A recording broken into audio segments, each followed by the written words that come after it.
Services کی بہتری کے لیے ڈپٹی کمشنر لاہور کے مسلسل دوروں کا سلسلہ جاری۔ ڈپٹی کمشنر لاہور سید موسیٰ رضا کا تحصیل ماڈل ٹاؤن کا دورہ، صفائی اور انتظامی خدمات کا جائزہ۔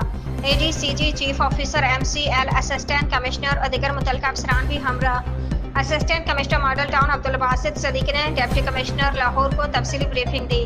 ڈپٹی کمشنر لاہور نے وحدت روڈ، شادمان اور ملحقہ علاقوں کا تفصیلی دورہ کیا۔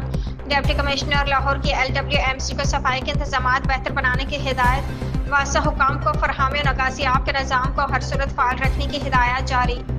M C L regulation wing کو تجاوزات کے خلاف آپریشن تیز کرنے کا حکم۔ لاہور کو صاف ستھرا رکھنے کے مشن پر کوئی سمجھوتہ نہیں کیا جائے گا۔ ڈپٹی کمشنر لاہور سید موسیٰ رضا، نکاسی آب کے نظام میں کسی بھی قسم کی رکاوٹ کو فوری طور پر دور کیا جائے۔